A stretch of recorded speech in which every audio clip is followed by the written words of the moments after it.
اللهم صل على محمد وعلى آل محمد ما صليت على إبراهيم وعلى آل إبراهيم إنك حميد مجيد. اللهم بارك على محمد وعلى آل محمد كما باركت على إبراهيم وعلى آل إبراهيم إنك حميد مجيد. رب اشرح لي صدري ويسر لي أمري واحلل عقدة من لساني يفقه قولي. رب یسر ولا تعسر وتمم بالخیر. عزیزان گرامی، ہم اللہ تعالیٰ کی توفیق اور اس کے فضل و احسان سے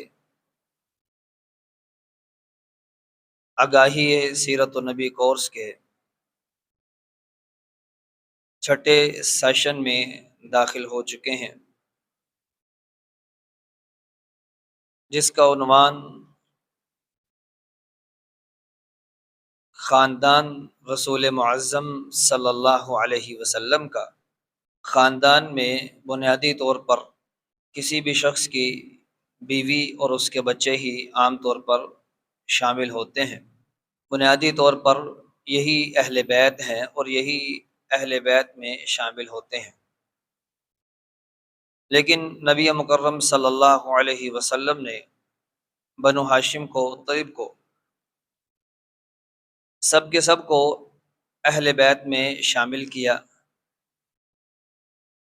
لیکن ہم اس خاص خاندان کی بات کر رہے ہیں جو نبی اکرم صلی اللہ علیہ وسلم کی ازواج اور آپ کی اولاد پر مشتمل ہے. تو سب سے پہلے خاندان میں سے جن کی بات کرنے جا رہے ہیں وہ آپ کی بیویاں ہیں. بیویوں کی تعداد اگرچہ اس میں کچھ معمولی سا اختلاف بھی ہے، لیکن راجع یہی ہے کہ آپ صلی اللہ علیہ وسلم کے ازواج وہ ان کی تعداد 11 ہیں. اس میں سے 6 قریشی ہیں اور 4 جو قریشی نہیں ہیں. ایک کا تعلق بنو نذیر سے ہے، یہود کے قبیلے سے. اور ہم 11 کے 11 آپ کی ازواج ہماری مائیں، ان کا انتہائی مختصر سا تذکرہ کریں گے، اور آخر میں نبی اکرم صلی اللہ علیہ وسلم کی جو شادیاں ہیں اس کی کثرت ازواج، تعدد ازواج، اس کا کچھ نہ کچھ تذکرہ بھی ہم آخر میں کریں گے. سب سے پہلے جو شادی ہوئی آپ صلی اللہ علیہ وسلم کی، حضرت خدیجہ رضی اللہ عنہا. صحیح بخاری کی روایت ہے کہ سیدہ عائشہ فرماتی ہیں کہ آپ صلی اللہ علیہ وسلم حضرت خدیجہ رضی اللہ عنہا کی اتنی تعریف کرتے کہ ان کو خود کو حضرت خدیجہ پر رشک آتا کہ وہ کیسی نیک اور پاک باز آپ کی بیوی ہیں کہ آپ صلی اللہ علیہ وسلم ان کی دنیا سے رخصت ہوئے کئی سال بعد بھی ان کا ذکر بھی کرتے ہیں، بلکہ ان کی سہیلیوں کو وہ تحائف جو ان کی زندگی میں بھیجا کرتے تھے بعد میں بھی اس کا تسلسل وہ جاری رہا. اور آپ صلی اللہ علیہ وسلم کی تمام تر جو اولاد ہے حضرت خدیجہ رضی اللہ عنہا کے بطن سے ہے، سوائے حضرت ابراہیم کے رضی اللہ عنہ، جن کی والدہ ماریہ قبطیہ ہے جو آپ صلی اللہ علیہ وسلم کی لونڈی ہے. اور ان کی زندگی میں آپ صلی اللہ علیہ وسلم نے کوئی اور شادی نہیں کی. 25 سال کی عمر میں آپ نے ان سے شادی کی. خدیجہ رضی اللہ عنہا کی عمر 40 سال تھی. اور حضرت خدیجہ رضی اللہ عنہ کیونکہ ان کی زندگی میں اسلام اور مسلمانوں کا، اسلام کا ظہور ہوا، نبوت کا نازل ہونا ان کی زندگی میں ہوا ہے، اس لیے انہوں نے نبوت سے پہلے کا زمانہ بھی دیکھا بطور نبی صلی اللہ علیہ وسلم کی بیوی کے، اور نبوت کے بعد کا زمانہ بھی دیکھا. نبوت کے پہلے زمانے میں ہی وہ آپ صلی اللہ علیہ وسلم کے بارے میں انتہائی خوبصورت اور بہترین جو ایک تاثرات تھے اس کا اظہار کرتی ہیں، جس کا ذکر ہم پہلے کر چکے ہیں. اور اس کے بعد حضرت عائشہ صدیقہ رضی اللہ عنہا، حضور صلی اللہ علیہ وسلم خود فرماتے ہیں کہ جبریل آئے اور آ کر انہوں نے ایک کپڑا لپیٹا ہوا تھا وہ مجھے دکھایا اور کہا اس کو کھولیے، اس میں آپ صلی اللہ علیہ وسلم آپ کی ایک بیوی ہے اس کی تصویر جو مجھے دکھائی گئی۔ آپ صلی اللہ علیہ وسلم فرماتے میں نے کھول کے دیکھا تو وہ حضرت عائشہ کی تصویر تھی، اور کہا گیا یہ دنیا میں بھی آپ کی بیوی ہے اور آخرت میں بھی آپ کی بیوی ہے۔ گویا کہ حضرت عائشہ صدیقہ رضی اللہ عنہا وہ اس بات پر رشک کیا کرتی تھی کہ اللہ نے دنیا کے باقی جو ازواج ہیں ان کے نکاح دنیا میں ہوئے، ان کے سارے سلسلے جو دنیا میں ہوئے، میرا جو نکاح کا جو سلسلہ تھا اس کا آغاز آسمانوں سے ہوا۔ حضرت عائشہ صدیقہ اور اسی طرح حضرت زینب رضی اللہ عنہا، ان کا ذکر بھی ابھی ہم انشاءاللہ کریں گے۔ ان کی شادی کا جو تذکرہ ہے یا ذکر ہے اس کا آغاز بھی آسمانوں پہ ہوا۔ حضرت عائشہ صدیقہ رضی اللہ عنہ تمام ازواج میں سے سب سے زیادہ عالمہ، فاضلہ اور سب سے زیادہ روایات انہی سے مروی ہیں، اور آپ صلی اللہ علیہ وسلم کا ان کے ساتھ جو تعلق تھا وہ بڑا مختلف اور منفرد تھا کہ باقی جو ازواج تھیں انہوں نے حضرت فاطمہ رضی اللہ عنہا کو بطور سفارشی بنا کر بھیجا کہ اللہ کے نبی جیسے آپ عائشہ سے محبت رکھتے ہیں ہمارے ساتھ بھی رکھیں۔ آپ نے اس کے جواب میں حضرت فاطمہ رضی اللہ عنہا کو کہا میری پیاری بیٹی جس سے آپ کے بابا محبت کرے تو بھی اس سے محبت کر۔ اس کا جواب یہ دے کہ آپ صلی اللہ علیہ وسلم نے حضرت عائشہ صدیقہ رضی اللہ عنہا سے جو تعلق تھا اس کی بے مثل اور بے مثال جو ایک جملے میں اس کی نظیر بیان کی، شاید کہ اس طرح کی نظیر مثال نہیں مل سکتی۔ اور اس کے ساتھ آپ 17 رمضان المبارک 58 ہجری میں 67 سال کی عمر میں 66 سال کی عمر میں اللہ کے پاس پہنچی ہیں۔ آپ کی نماز جنازہ حضرت ابو ہریرہ رضی اللہ عنہ، وہ بھی محدث ایسے کہ سب سے زیادہ صحابہ میں جو روایات کے راوی ہیں وہ حضرت ابو ہریرہ رضی اللہ عنہ، انہوں نے نماز جنازہ پڑھائی۔ اور آپ کی بیویوں میں سے بس یہی ایک بیوی تھی جو کمواری تھی، باقی سب کے سب کمواریاں نہیں تھی۔ اور جیسا کہ ہم سورۃ نور کا آغاز کر چکے ہیں ترجمۃ القرآن کلاس میں، اس میں بھی ہم پڑھ رہے ہیں کہ آپ صلی اللہ علیہ وسلم کسی بیوی پر تہمت لگائی گئی تو اس تہمت کو رب نے صاف کیسے کیا؟ قرآن مجید کی آیات بینات کو اتار کے، سورۃ نور کی آیات کو اتارا اور کہا کہ یہ صریحاً بہتان ہے۔ گویا کہ حضرت عائشہ صدیقہ رضی اللہ عنہا ان کی سچائی اور پاکیزگی بیان کی، تو ان کو کہہ سکتے ہیں سید عائشہ صدیقہ طاہرہ مطہرہ رضی اللہ عنہا، اسی بنیاد پر کہ ان کی سچائی اور پاکیزگی وہ اللہ نے آسمانوں سے نازل کی، جس کو قیامت کی دیواروں تک اور قیامت میں جنت میں اس کو پڑھا جاتا رہے گا۔ اور اس کے ساتھ تیسری بیوی ہیں حضرت سودا رضی اللہ عنہا، جو ان کی عمر بھی کچھ زیادہ تھی، نبوت کے 10ویں سال آپ صلی اللہ علیہ وسلم نے ان سے شادی کی۔ اور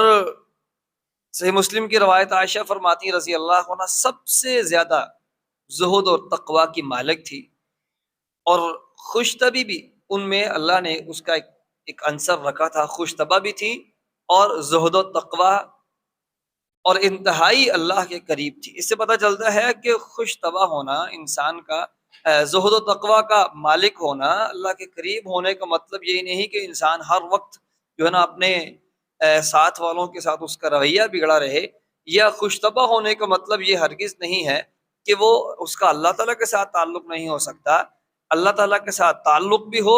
اور لوگوں سے بھی تعلق ہو، ہر ایک کو اپنی اپنی جگہ پر رکھنا حضرت سودا رضی اللہ عنہا ان کی زندگی کا ایک خاصہ تھا۔ ان کی جو ایک خصوصیت ایک اور بھی ہے وہ یہ ہے کہ انہوں نے اپنی باری، آپ صلی اللہ علیہ وسلم نے باریاں متعین کر رکھی تھی، انہوں نے اپنی باری حضرت عائشہ صدیقہ رضی اللہ عنہا کو ہبہ کر رکھی تھی، کیونکہ ان کی عمر زیادہ تھی، تو انہوں نے کہا کہ میں زوجیت رسول میں صلی اللہ علیہ وسلم میں ہی اپنی زندگی کو گزارنا چاہوں گی، لیکن بات یہ ہے کہ میں اپنی باری حضرت عائشہ صدیقہ رضی اللہ عنہا کو ہبہ کر رہی ہوں۔ اس کے تحت حفصہ رضی اللہ عنہا آپ کی چوتھی بیوی ہیں، جو انتہائی فصیح اللسان ہے. عرب میں فصاحت و بلاغت اس کی اتنی زیادہ مانگ تھی، اتنی زیادہ اہمیت تھی. اس دور میں سب سے بڑے آدمی اسی آدمی کو اسی کو سمجھا جاتا تھا جو عربی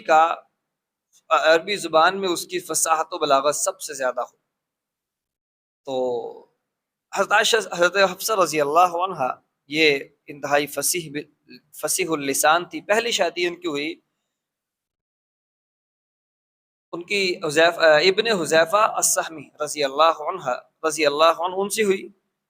تو یہ سابقون الاولون میں شامل ہیں. ہجرت کی اور ہجرت حبشہ کے بعد بیت اللہ کی یاد سے آئی تو واپس پہنچے.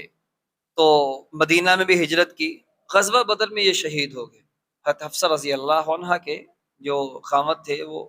غزوہ بدر میں شہید ہوئے. اچھا، ان کی شہادت کے بعد عدت پوری ہوئی تو حضرت عمر رضی اللہ عنہ ان کی یہ بیٹی ہیں، انہوں نے حضرت عثمان رضی اللہ عنہ سے بات کی اپنی بیٹی کی شادی کے حوالے سے. انہوں نے خاموشی اختیار کی. پھر اس کے بعد ابوبکر صدیق رضی اللہ عنہ سے بات کی، انہوں نے بھی خاموشی اختیار کی. عمر فرماتے ہیں کہ مجھے ان دونوں کی خاموشی نے بڑا دکھ دیا. میری بیٹی کا معاملہ تھا، یہ کوئی بات ہی نہیں کر رہے تھے. لیکن پھر بعد میں کہتے مجھے احساس ہوا کہ یہ خاموش اس لیے تھے کہ رسول اللہ صلی اللہ علیہ وسلم ان کے ساتھ شادی کا ارادہ ہے، اور اس لیے یہ دونوں صاحبین، دونوں یہ بھائی یہ خاموش تھے کہ اس لیے کہ آپ صلی اللہ علیہ وسلم ان سے شادی کرنے والے ہیں. اور شعبان 3 ہجری میں یعنی ہجرت کے تیسرے سال آپ صلی اللہ علیہ وسلم کے ساتھ شادی ہوئی.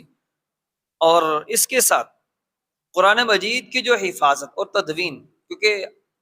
جیسے ہم نے پڑھا رسالت تبلیغ درجہ بدرجہ، اس میں ہم نے پڑھا کہ 70 قاری عالم دین اور 10 قاری اور عالم دین ان کو شہید کر دیا گیا. اب وہ جو قرآن تھا وہ تو اس کا علم تو سینہ بسینہ تھا، سینوں میں تھا. ہمارے پاس جیسے مصاحف محفوظ ہیں اس میں تو ایسا کوئی سلسلہ تھا نہیں. تو اس رسول اللہ کے زمانہ میں بھی وہی کو لکھا جاتا رہا. اور جب آپ صلی اللہ علیہ وسلم دنیا سے رخصت ہوئے اس کے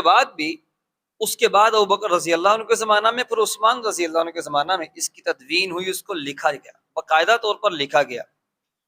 تو اس میں حضرت حفصہ رضی اللہ عنہ ان کا ایک گہرا کردار ہے جو اس میں تدوین قرآن میں شامل ہے. اس کے ساتھ زینب بنت خزیمہ رضی اللہ عنہ، ان کا نکاح، پہلا نکاح طفیل بن حارث سے، دوسرا نکاح عبداللہ بن جحش سے، پھر عبیدہ سے شادی ہوئی جو بدر میں شہید ہوئے. 3 ہجری میں نبی صلی اللہ علیہ وسلم سے ان کا نکاح ہوا. یہ وہ پہلی بیوی ہیں جو آپ صلی اللہ علیہ، بلکہ دوسری، پہلی حضرت خدیجہ رضی اللہ عنہ اور اس کے بعد حضرت زینب ہیں، زینب بنت خزیمہ، کیونکہ زینب بنت جحش بھی ہیں لیکن زینب بنت خزیمہ آپ صلی اللہ علیہ وسلم کی زندگی میں ہی رخصت ہوئیں، اللہ کے پاس پہنچی، اور ان کی عمر اس وقت 30 سال تھی. تو 30 سال کی عمر میں ہی اللہ تعالیٰ کے پاس چلے گئے. اس کے بعد ہے چوتھے نمبر پر حضرت ام سلمہ، چھٹے نمبر پر ام سلمہ رضی اللہ عنہ. یہ ابو سلمہ رضی اللہ عنہ کی بیوی ہیں. ان دونوں کی جو جوڑی تھی بڑی معروف تھی. ابو سلمہ رضی اللہ عنہ اخلاق کے پیکر، ام سلمہ رضی اللہ عنہ یہ انتہائی زیادہ صبر و استقامت اور استقلال کی پیکر. ابو سلمہ فوت ہوئے تو ام سلمہ فرماتی ہیں میں بڑی پریشان اور تکلیف میں تھی. آپ صلی اللہ علیہ وسلم نے مجھے یہ دعا سکھلائی، اللہم اجرنی فی مصیبتی واخلف لی خیرا منہا، اے اللہ جو مصیبت آن پہنچی ہے نا اس مصیبت کا نعم البدل دے دے. اچھا، جب یہ دعا سکھلائی ہیں تو سوچتی ہیں ابو سلمہ سے کب نعم البدل کیا ہو سکتا ہے؟ ابو سلمہ ایسی شخصیت ہے اس کا نعم البدل ہے ہی نہیں. لیکن رسول اللہ کی بات کو مانا صلی اللہ علیہ وسلم، بات کو مانا اور یہ دعا پڑھی، اللہ نے پھر نعم البدل دیا نا. اللہ تعالیٰ نے نبی اکرم صلی اللہ علیہ وسلم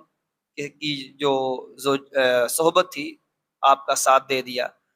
اور آپ صلی اللہ علیہ وسلم جب ان کے پاس نکاح کا پیغام بھیجا تو انہوں نے یہ کہا کہ نبی میری طبیعت میں کچھ تیزی ہے یا جذباتی طبیعت ہے، مجھے ڈر ہے اس بات کا، اپنے ایمان کی فکر ہے کہیں میں کچھ آواز میری اونچی نہ کبھی ہو، میرے بچے ہیں اور میری یہ اس کچھ مجبوریاں ہیں، آپ صلی اللہ علیہ وسلم نے ساری باتوں کا حل پیش کیا۔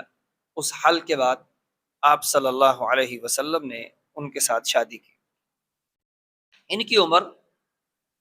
89 ایئرس، 89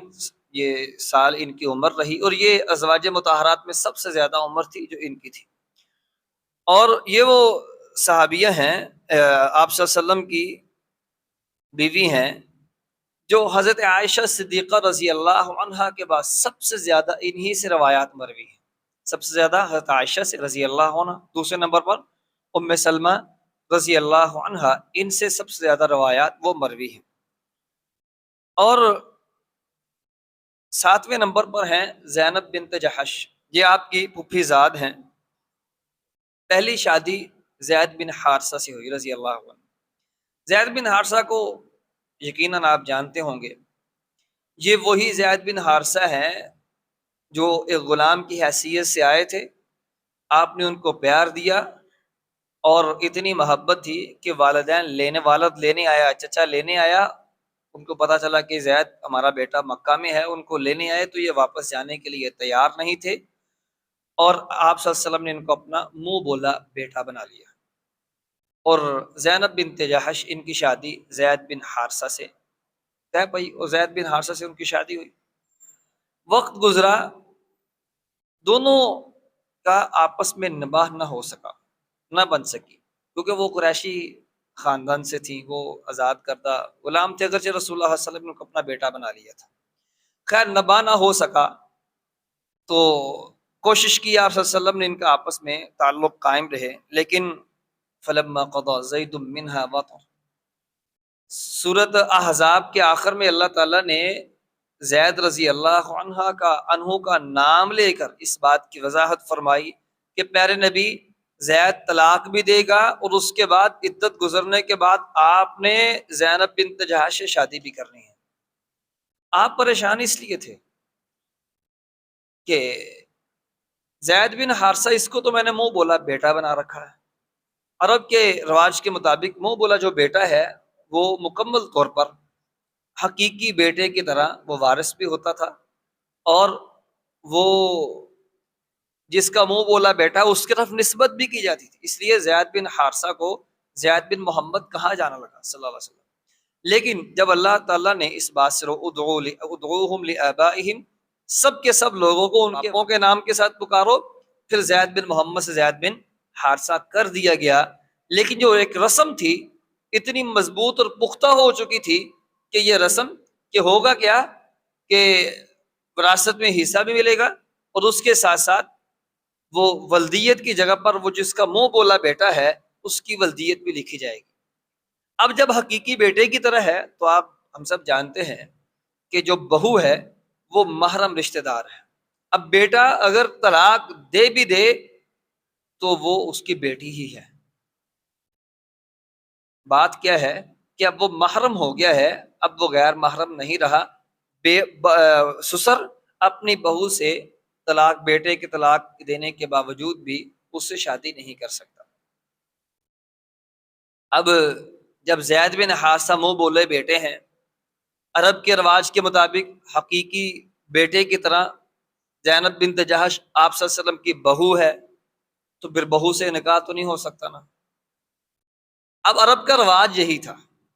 معاشرہ یہی تھا، لوگ کیا کہیں گے ٹینشن یہی تھی۔ آپ ٹینشن تھے بھی اب ایک ایسی رسم، ایسی رواج، ایسی بات ہے جو برسوں سے رائج ہے، لیکن اللہ تعالیٰ نے اس کو ختم کرنے کا طریقہ اپنایا بھی تو کیا، آپ صلی اللہ علیہ وسلم کی عملی زندگی میں آپ کے گھر میں ہی اس چیز کو اللہ تعالیٰ نے رائج کر دیا کہ منہ بولا بیٹا وہ وراثت میں حصے دار بھی نہیں ہے، اس کی حیثیت سگے بیٹے کی طرح نہیں ہو سکتی، نہ ہی وہ اس کا ایک تو وراثت میں حصہ نہیں، دوسری بات یہ ہے کہ وہ ولدیت کی جگہ پر کبھی بھی اس کا جو منہ بولا بیٹا ہے وہ اپنے اس باپ کی نسبت نہیں کر سکتا، اس کی ولدیت نہیں لکھوا سکتا، بلکہ ولدیت کی جگہ پر اسی شخص کی ولدیت لکھائی جائے گی جو اس کا اصل والد ہے۔ اور اس کے ساتھ ایک اور بھی جو معاشرتی طور پر اس معاملے میں مسئلہ ہے وہ یہ ہے کہ عام طور پر منہ بولا بیٹا بنا لیا جاتا ہے، اور بچپن میں ہی ابھی بیٹا بچہ پیدا ہوا اس کو گود لے لیا جاتا ہے۔ گود لیا ظاہر بات بچے کو بعد میں پتہ چلتا ہے، یہ حرام نہیں ہے، لیکن اس کے قواعد اور ضوابط ذہن میں رہنے چاہیے۔ نسبت والد ولدیت کی جگہ پر اس کے حقیقی والد کی ہی نسبت ہوگی۔ دوسری بات جو قواعد و ضوابط میں جس کا خیال رکھنا ضروری ہے وہ یہ ہے کہ اب بچہ گود لے لیا ہے، اب اس نے ظاہر بات ہے جس لڑکی نے جس خاتون نے گود لیا ہے اس بچے نے بڑا بھی ہونا ہے۔ اگر تو وہ محرم ہے، بانجا ہے، اس خاتون کا بتیجا ہے، اسی طرح یہ جو بتیجا بانجا اگر یہ رشتہ ہے پھر تو ٹھیک ہے، ظاہر بات وہ بچہ بڑا ہوگا، اس کی پھوپھی ہے، اس کی خالہ ہے، تو پھر تو ٹھیک ہے، رشتے یہ حرمت کا رشتہ ہے، اس میں تو پردہ نہیں ہے۔ لیکن ایسا رشتہ دار جس کے ساتھ حرمت کا محرم رشتہ داری نہیں ہے، محرم رشتہ داری نہیں ہے، تو اس کو گود لے لیا، اب وہ بچہ بڑا ہو چکا ہے، شرعی اعتبار سے اس سے پردہ بنتا ہے۔ لیکن کیونکہ اس کو گود لیا ہوا تھا بچپن سے ہی، اب وہ بڑا ہو چکا ہے، تو ایک ماں بیٹے کا تعلق ہے، تو اس کو ایک معمولی سمجھ لیا جاتا ہے، کیونکہ ہمارے ہاں شرعی پردے کا ویسے ہی رواج نہیں ہے۔ تو اللہ ماشاء اللہ، اللہ تعالیٰ سلامت رکھے ان خواتین کو اور ان کے اہل خانہ کو، ان کے گھر والوں کو، ان کے مردوں کو، کہ جو اس دور میں بھی جہاں انتہائی مشکل ترین مراحل سے گزرنا پڑتا ہے، اللہ تعالیٰ سب کو سلامت رکھے جو اس دور میں بھی اس عظیم عمل کو اپنی زندگی میں اپنائے ہوئے ہیں۔ تو اس ساری صورتحال میں زید بن حارثہ نے طلاق دی اور آپ صلی اللہ علیہ وسلم سے شادی کروا دی، اور یہی وہ شادی تھی جو اللہ تعالیٰ نے کروائی ہے۔ اور اس کے ساتھ حضرت یہ زینب بنت جہش یہ انتہائی زیادہ سخی تھی، خرچ کرنے والی تھی، اور ان کی 20 ہجری میں ان کی وفات ہوئی ہے، اور 58 سال ان کی عمر تھی۔ اس کے ساتھ 8ویں جو آپ کی بیوی ہیں وہ ہے جویریہ رضی اللہ عنہا، یہ بھی نیکی اور تقوی میں بہت زیادہ اللہ تعالیٰ نے ان کو وافر حصہ دیا تھا، اور یہ ہیں بنو حارث بنو مستلق کے سربراہ تھے، ان کی یہ بیٹی تھی،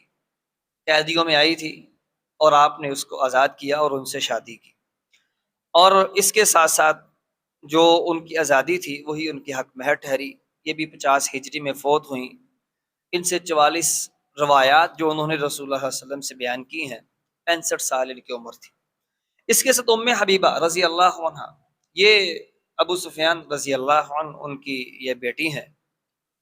اپنے خاوند عبید اللہ بن جہش کے ساتھ حبشہ میں ہجرت کی، لیکن خاوند وہاں جا کر مرتد ہو گیا، عیسائیوں کے قبیلے، عیسائیوں کے علاقے میں گیا، وہاں جا کر عیسائیت قبول کر لی، تو وہاں سے نجاشی کی طرف سے پیغام بھیجا، اور ام حبیبہ رضی اللہ عنہا کا پھر نکاح جو ہے وہ نجاشی نے ہی پڑھایا، اور آپ صلی اللہ علیہ وسلم کی طرف سے وہ بطور وکیل کے نجاشی وہ پیغام بھیجتا ہے، اور نبی صلی اللہ علیہ وسلم کی طرف سے اس نے نکاح بھی پڑھایا، اور ایجاب و قبول کا سلسلہ تھا وہی ہوا، اور اس نے نکاح پڑھا کر پھر ام حبیبہ رضی اللہ عنہا کو مدینہ بھیج دیا۔ اس سے پتہ چلتا ہے کہ آج کل جو آن لائن نکاح کا سسٹم ہے، لڑکا لڑکی کسی دوسرے ملک میں ہے، لڑکا کسی اور میں، لڑکی کسی اور میں، تو اس کی دلیل بھی یہی ہے، اور نکاح میں جو وکالت کا جو سلسلہ ہے اس کی دلیل بھی یہی ہے۔ ایک آدمی خود ایسی جگہ پر ہے جہاں وہ نہیں جا سکتا، نہیں پہنچ سکتا، اس کا وکیل اس کی مکمل طور پر اس کی نیابت کر سکتا ہے، جیسے نجاشی نے کی، مکمل طور پر نیابت کی، خود پہ ایجاب و قبول بھی ہوا، سب کچھ ہوا، اور نکاح پڑھا کر مدینہ میں بھیج بھی دیا گیا۔ اور اس کے ساتھ صفیہ بنت حیی، یہ وہ نبی صلی اللہ علیہ وسلم کی اہلیہ ہیں جو بنو نذیر سے تعلق رکھتی ہیں، یہودی قبیلے سے، تو ان کا بھی نام مختلف نام ہیں، تو ان کا آخر میں نام صفیہ کے نام سے یہ معروف ہوئی۔ اچھا، یہ بنی اسرائیل سے ہیں، ظاہر بات یہودی بنی اسرائیل سے ہیں، تو یہ بنی اسرائیل سے ہیں، اور سب سے خوبصورت بات یہ ہے کہ ان کے جو والد ہیں وہ وہ بنو نذیر سے ہیں، یعنی صفیہ رضی اللہ عنہ، اور ان کی جو والدہ ہے وہ بنو قریظہ سے ہیں، اور بنو قریظہ سے ان کی والدہ ہے وہ ہارون علیہ الصلوۃ والسلام کی نسل سے ہیں۔ گویا کہ آپ صلی اللہ علیہ وسلم اسماعیل علیہ السلام کی نسل سے، اور آپ کی جو اہلیہ ہیں وہ حضرت اسحاق علیہ السلام جو ان کے بھائی ہیں، یعقوب کے ابراہیم کے دو بیٹے ہیں، اسماعیل اور یعقوب، اسماعیل اور اسحاق، یہ اسحاق کی نسل سے ہیں جو بنی اسرائیل کہلائے، بعد میں اسحاق کے بیٹے یعقوب علیہ السلام، پھر اس کے بعد بنی اسرائیل۔ تو گویا کہ یہ وہ ٹرننگ پوائنٹ ہے جہاں پر نبی صلی اللہ علیہ وسلم، بنو اسماعیل اور بنو اسحاق دونوں آپس میں بطور یعنی خاندانی طور پر بھی آپس میں مل گئے تھے، اور اسلام قبول کیا، اور پھر اسلام پر یہ پختہ بھی ہوئی، ہر چیز اپنی اللہ کے راہ میں قربان بھی کی۔ انتہائی مالدار خاتون تھیں، جب یہ فوت ہوئیں تو 1,00,000 درہم ان کی جائیداد تھی، 1,00,000 درہم۔ تو علم و فضل میں بہت زیادہ علم و فضل میں ان کا ایک نام تھا کہ یہ فتویٰ دیا کرتی، کیونکہ یہودیت کی تعلیم تھی، اس کے بعد اسلام کی تعلیم بھی لی، تو یہ انتہائی زیادہ علم و فضل میں اللہ تعالیٰ نے ان کو ایک مقام دیا تھا۔ 10ویں نمبر پر حضرت میمونہ رضی اللہ عنہا، جو صرف 3 سال نکاح نبوی میں رہی، اس کے بعد نبی صلی اللہ علیہ وسلم دنیا سے رخصت ہوئے، اور ان کی جو شادی تھی وہ ازواج کے آخر میں ہوئی، اور یہ شادی ہوئی بھی آپ صلی اللہ علیہ وسلم آپ صلی اللہ علیہ وسلم جب عمرۃ القضاء، جیسے ہم کل بات کر رہے تھے، حدیبیہ کے موقع پر آپ واپس چلے آئے، اگلے سال جو معاہدے کے مطابق اگلے سال آپ صلی اللہ علیہ وسلم نے عمرہ کیا، واپسی پر آتے ہوئے یہ انہوں نے ان کے رسول اللہ صلی اللہ علیہ وسلم نے ان کے ساتھ نکاح فرمایا، اور وہ جگہ کا نام بصر، یہ وہاں پر نکاح ہوا، اور پھر ایک وقت کے بعد 80 سال ان کی عمر تھی، لیکن ایک وقت کے بعد دوبارہ حج کے لیے، حج کا سفر تھا، تو وہیں پر آ کے ان کی وفات ہوئی، جہاں پر رسول اللہ صلی اللہ علیہ وسلم سے شادی ہوئی تھی، وہیں پر آپ صلی اللہ علیہ وسلم یعنی ان سے وہیں پر وفات ہوئی۔ اور ایک بیوی آپ صلی اللہ علیہ وسلم، جیسے ابھی ہم نے کہا کہ اس میں کچھ اختلاف بھی ہے، کچھ لوگوں نے بیوی اس کو تسلیم کیا بھی ہے، کچھ نے نہیں تسلیم کیا۔ اس کے ساتھ ہی آپ کی جو لونڈیاں ہیں وہ ماریا قبطیہ، جن کے وطن سے ابراہیم علیہ السلام پیدا ہوئے، اور ریحانہ بنت زید، یہ آپ صلی اللہ علیہ وسلم کی لونڈی۔ لونڈی کا معنی ہوتا ہے کہ جس کو خریدا جائے، اور اس کے ساتھ وہ تعلقات جو ایک بیوی سے قائم کیے جا سکتے ہیں اس سے بھی کیے جا سکتے ہیں، اور اس لونڈی کو جس کو خریدا تھا تعلقات بھی قائم کیے ہیں، اور پھر اگر وہ ایک بچے اللہ تعالیٰ نے اس کو ایک بچے سے نواز دیا ہے، ولادت ہوئی ہے، پھر اس کو آگے بیچ نہیں سکتے، وہ ام الولد ہے، اس کو پھر بیچ نہیں سکتے، اس کو پھر رکھا جائے گا۔ اور آپ صلی اللہ علیہ وسلم کی بیٹیاں، وہ اولاد میں سے 2 بیٹے ہیں اور 4 بیٹیاں، بیٹے آپ کی زندگی میں ہی دنیا سے رخصت ہوئے، اور آپ کی بیٹیوں میں زینب رضی اللہ عنہا، اور زینب رضی اللہ عنہا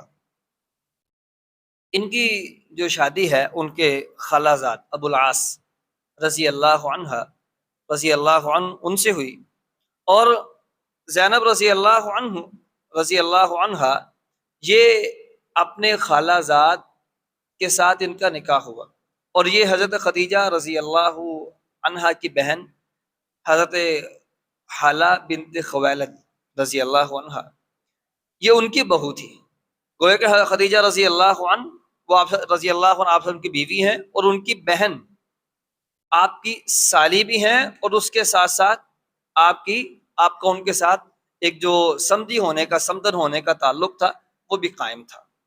اور یہی وہ آپ صلی اللہ علیہ وسلم کے داماد ہیں ابو العاص، جنہوں نے اسلام اگرچہ لیٹ قبول کیا، لیکن بطور داماد ہونے کے آپ صلی اللہ علیہ وسلم ان کی تعریف کیا کرتے ہیں کہ یہ میرا داماد انتہائی نیک سیرت اور خوبصورت ہے۔ تو اس خوبصورتی سے اور اس نیک سیرت ہونے کے آپ صلی اللہ علیہ وسلم کا یہ رشتہ طے کرنے سے، اور حضرت ابو العاص رضی اللہ عنہ ان کی خوبصورت ایک ترتیب اور طریقے سے، کردار سے، ہمیں یہ بات بھی سمجھنی چاہیے جو آج کل ہمارے ہاں بھی ایک بات کی جاتی ہے کہ کزن میرج وہ نہیں ہونی چاہیے، کیونکہ اس کے ساتھ بڑے مسائل بنتے ہیں، بہت کچھ ہے اور یہ بھی ہے وہ بھی ہے۔ تو یہاں اگر ہم دیکھنا چاہیں تو دیکھ سکتے ہیں کہ یہاں پر ابو العاص اور زینب رضی اللہ عنہ یہ آپس میں کزن ہیں، خالہ خالہ زینب کی جو ساس ہے وہ ان کی خالہ بھی ہے، ابو العاص کی جو ساس ہے اگر جو دنیا سے رخصت ہوئی وہ ان کی خالہ بھی ہے۔ تو یہ جو کزن میرج ہے اس میں سب سے بڑا فائدہ تو یہ ہے، جیسے آپ صلی اللہ علیہ وسلم ان کی تعریف کی، کیونکہ وہ داماد گھر کا ہی ہے، گھر کا ہی ہے، اور گھر کے جو افراد ہیں ان کے ساتھ جو انسان ٹائم سپینڈ کر سکتا ہے کسی اور کے ساتھ نہیں کر سکتا۔ اور دوسرا مسئلہ کزن میرج میں یہ بھی کہا جاتا ہے کہ کچھ خاندانی جو بیماری ہیں جو مسائل ہیں وہ رواج پاتے ہیں، اور ہم نے اپنی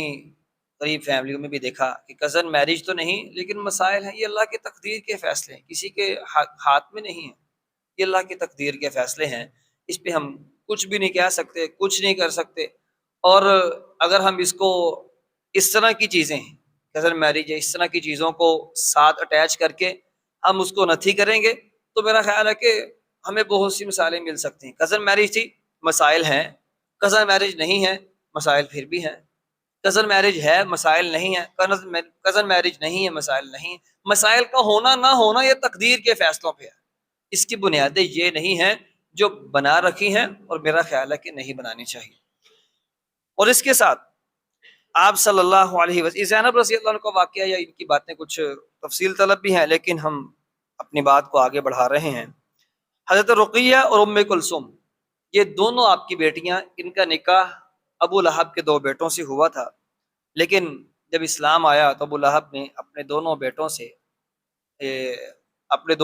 سے کہہ کر ان کو طلاق دلوائی، اور یکے بعد دیگرے حضرت عثمان رضی اللہ عنہ کے عقد نکاح میں یہ دونوں بیٹیاں آپ کی آئیں۔ اور ایک روایت میں نے پڑھا ہے یا شاید سنا ہے،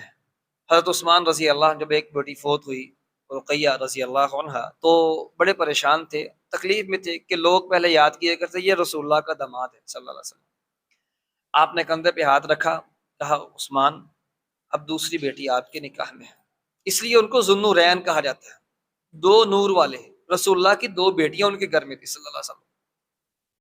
جب دوسری بھی فوت ہوئی تو آپ نے کندھے پہ ہاتھ رکھا اور کہا عثمان اگر میری 40 بیٹیاں بھی ہوتی میں یک کے بعد دیگرے تیرے نکاح میں دیتا، لیکن اب اللہ تعالیٰ کی تقسیم، اللہ تعالیٰ کی تقدیر کے فیصلے۔ یہ روایت میں نے پڑھی نہیں، سنی ہے کہ آپ نے ایسا کہا تھا، لیکن اگر اس کو مان بھی لیا جائے تو اس کا مطلب صرف یہی ہے کہ عثمان رضی اللہ عنہ ان کی جو ایک عظمت تھی یا ان کا ایک اللہ تعالیٰ کے ساتھ تعلق تھا یا مسلمانوں کے ساتھ ایک باہم رابطہ تھا، اس کی بنیاد پر آپ صلی اللہ علیہ وسلم نے ان کی توصیف فرمائی۔ اور پھر آپ کی چوتھی بیٹی حضرت فاطمہ رضی اللہ عنہ 18 سال کی عمر میں ان کی شادی ہوئی، اور آپ جانتے ہیں کہ اس وقت کے یعنی رسول اللہ جب رخصت ہوئے تو آپ نے ان سے کہا تھا کہ میری بیٹیوں میں سب سے زیادہ یعنی میری بیٹیوں میں میرے جو اہل بیت ہیں ان میں سب سے پہلے تم مجھ سے ملو گی، تو 3 رمضان 11 ہجری میں وہ اللہ کے پاس چلی گئیں، اللہ تعالیٰ کے ساتھ اللہ تعالیٰ انہیں اپنے پاس بلا لیا۔ تو یہ آپ کا خاندان کا مختصر سا تعارف ہے جو مختصر سے وقت میں ہم نے بیان کیا ہے۔ اور آخری جو بات ہماری وہ یہ ہے، آپ صلی اللہ علیہ وسلم نے جو کثرت ازواج، زیادہ بیویاں تھیں، اس کے اسباب کیا ہیں، اس کی مصلحت کیا ہے، اس میں کچھ باتیں جو صرف ہیڈنگ وہی ذکر کریں گے، اس کی تفصیل میں آپ نہیں جائیں گے۔ پہلی بات یہ ہے عرب کا دستور زیادہ شادیاں کرنا۔ دوسری بات مختلف طباع کے حامل، مختلف طبیعتوں کی حامل ازواج تھی، اور ان کا شاندار ان کے رویے، کچھ بہت زیادہ زہد و تقوی والی، کچھ بہت زیادہ خرچ کرنے والی، جیسا کہ آپ صلی اللہ علیہ وسلم نے فرمایا تھا مجھ سے وہ میری بیوی ملے گی جس کے ہاتھ لمبے ہوئے۔ اب سب نے ہاتھ ماپنے شروع کیے، جب سب سے پہلے زینب بنت جہش اللہ کے پاس پہنچی نا تو ان کو پھر پتہ چلا اس کا مطلب یہ ہے کہ جو اللہ کے رسم سب سے زیادہ خرچ کرنے والی ہیں وہ میرے پاس مجھے سب سے زیادہ پہلے ملے گی۔ تو زینب رضی اللہ عنہ خرچ کرنے والی، اسی طرح بنو نذیر سے تعلق رکھنے والی یا دیگر خواتین، دیگر ہماری مائیں، وہ مختلف قسم کے جو ان کے خصائص تھے وہ رکھنے والی تھی۔ اور اس کے ساتھ ظاہر جیسا بھی ہم نے پڑھا کہ مختلف قبیلے ہیں، مختلف قبائل، ابو سفیان رضی اللہ عنہ کی بیٹی سے شادی کی، اور اسی طرح مختلف بنو نذیر قبیلے سے، مختلف قبیلوں سے شادیاں کرنے کا مقصد یہ بھی تھا کہ مختلف قبائل سے مراسم بنائے جائیں۔ اور یہ کہا جاتا ہے جب سے ابو سفیان رضی اللہ عنہ کی بیٹی سے شادی ہوئی، اس کے بعد انہوں نے کسی جنگ میں، یہ جنگ ہوئی بھی نہیں اور ان کے ساتھ رویہ بھی تبدیل ہوا۔ تو یہ ایک فطرتی بات ہے۔ اور اس کے ساتھ چوتھی بات یہ ہے کہ خلفائے راشدین سے اور دیگر مسلمانوں سے تعلق قائم کرنا، ان سے رشتہ داری قائم کرنا۔ ابوبکر اور عمر دو، چار خلفائے راشدین ہیں، پہلے دو کی بیٹیاں آپ کے گھر میں، اور باقی جو دو ہیں ان کے گھر میں رسول اللہ کی بیٹیاں ہیں، تو ان سے رشتہ داری جو قائم کرنی تھی اس وجہ سے۔ اور باقی بھی جو رشتہ، جیسے ابھی ہم نے کہا ابو العاص رضی اللہ عنہ، وہ آپ کے یعنی خدیجہ رضی اللہ عنہ کے بانجے بھی ہیں، یعنی رشتہ داروں سے رشتہ داریاں قائم کرنا یہ بھی ایک بڑا خوبصورت طریقہ ہے، جیسے ابھی ہم نے پہلے بات کی۔ تو ہمارے ہاں یہ بھی ایک مسئلہ ہے کہ ہم نے اپنے خاندان میں شادی نہیں کرنی، تو خاندان میں شادی کرنے کی جو برکات خصائص ہیں باہر شادی کرنے کے اپنی جگہ پر ہیں، لیکن کسی چیز کو نقص، اس کو غلط کہہ کے اس کو سائڈ پہ کرنا، یہ بات صحیح نہیں۔ باہر کی جا سکتی ہے، خاندان میں کی جا سکتی۔ کچھ لوگوں کا مسئلہ ہے کہ وہ خاندان سے باہر نہیں کرتے۔ ہمیں کئی موقعوں پر ایسی اطلاعیں ملتی ہیں، یہ باتیں ڈسکس ہوتی ہیں، گردش کرتی ہیں، بیٹیوں کی عمر وہ بڑھتی جا رہی ہے، 30+ ہے، 35+ ہو چکی ہیں، لیکن شادیاں نہیں کی۔ کیوں؟ اس لیے کہ خاندان سے باہر نہیں کرنی۔ اور کچھ لوگ ہیں ان کو مسئلہ ہے کہ وہ خاندان سے باہر ہی کرنی۔ تو دونوں طرح ہی کی جا سکتی ہیں، خاندان میں کریں، خاندان سے باہر کریں، لیکن دونوں طریقوں میں سے کسی کو ایک کو غلط کہہ کر اس کا بالکل انکار کرنا یہ صحیح نہیں کہ ہم بس خاندان میں ہی کریں گے، دوسرے لوگ کیا ہیں ہم خاندان سے باہر ہی کریں گے۔ تو یہ افراط و تفریط نہیں ہونی چاہیے۔ اس کے ساتھ آپ صلی اللہ علیہ وسلم نے جو زیادہ جو شادیاں کی ازواج مطہرات کے لیے بھی، اور ان کے والدین یا ان کے خاندان کے لیے بھی یہ اعزاز ہے۔ جیسے ایک آدمی کو رسول اللہ نے کہا آپ کی بیٹی کا میں لینا چاہتا ہوں، وہ اتنا خوش ہوا، آپ نے کہا پہلے سن لو بات کو، اپنے لیے نہیں بلکہ جلبیب کے لیے رضی اللہ عنہ۔ تو یہ ان کے خاندانوں کے لیے بھی ایک بہت زیادہ ایک اعزاز کی بات تھی۔ اور اس کے ساتھ ساتھ چھوٹی بات یہ ہے کہ بیوگان کا تحفظ، اس کی تربیت کرنا۔ اب ظاہر بات جتنی بھی بیوہ ہے سب سے رسول اللہ شادی تو نہیں کر سکتے صلی اللہ علیہ وسلم، لیکن کیا ہے تربیت کی کہ بیوہ خواتین کو ان سے شادی کرنا تاکہ ان کا کوئی تحفظ ہو سکے۔ تو اب یہ کہنا کہ یہ ایک بہانہ تھا، نعوذ باللہ من ذالک۔ رسول اللہ صلی اللہ علیہ وسلم نے اپنی جو پیک جو جوانی تھی آپ کی، وہ کیسے گزاری؟ ایک ایسی خاتون سے جس کی عمر آپ 25 سال ہیں اور ان کی عمر کیا ہے 40 سال، پہلی شادی ہے۔ اور یہی وہ ظاہر بات ہے 10 سال یا حضرت خدیجہ رضی اللہ عنہ وہ 8 نبوت کے بعد دنیا سے رخصت ہوئی ہیں، تو اس کا مطلب یہ ہے شادی کو 22 23 24 آپ کے ساتھ رہی ہیں، تو آپ کی عمر کہاں جاتی ہے 48 50 کے قریب۔ 50 سال تک آپ ایک خاتون سے رہے جو خاتون کیا ہے بیوہ تھی، جو خاتون اب بوڑھی ہو چکی تھی۔ 50 سال کے بعد، یہ تو پہلے ہونا چاہیے تھا لیکن 50 سال کے بعد ہی کیوں؟ اس کے یہ ایک سبب ہے کہ تحفظ، اس کی تربیت کرنا۔ اور آخری بات یہ ہے دینی علوم کی جو ذمہ داری تھی اس کو پورا کرنا۔ وہ دینی علوم کی ذمہ داری کا مطلب یہ ہے کہ اب ظاہر بات جو گھر کی باتیں ہیں، ہر انسان کا ایک پرسنل میٹر ہے اور اس میں انسان بات کرتے کچھ شرم بھی محسوس کرتا ہے۔ اگر رسول اللہ صلی اللہ علیہ وسلم کے گھر کا پرسنل جو میٹر تھے، آپ کے گھر کی چار دیواری اور کمرے کی جو بات ہے، جو ادب و آداب اور حیا کے دائرے میں رہ کر باہر نہیں کی جائے گی، تو ہمیں کیسے پتہ چلے گا کہ ہمارے روم میں ہمیں اپنی چار دیواری میں اپنی زندگیوں کو کیسے گزارنا؟ اس لیے ازواج مطہرات نے آپ کی وہ باتیں جو بالکل پرسنل تھی اس کو ادب و آداب اور شرم و حیا کے دائرے میں رکھ کر وہ بیان کر دی۔ اور ہر ایک کا انداز اور اس کا فہم وہ مختلف تھا، اس لیے آپ صلی اللہ علیہ وسلم نے مختلف ازواج کے ساتھ جو ٹائم سپینڈ کیا انہوں نے بھی اپنے انداز میں اس کو بیان کر دیا۔ اللہ تعالی ہمیں ازواج مطہرات اور آپ کے اہل بیت، آپ کے خاندان، ان کے ساتھ محبت اور الفت اور ان کے لیے اپنے آپ کو پیش کرنے کا ایک داعیہ پیدا کرنے کی توفیق سے نوازے۔ سبحان ربک رب العزت عما یصفون وسلام علی المرسلین والحمد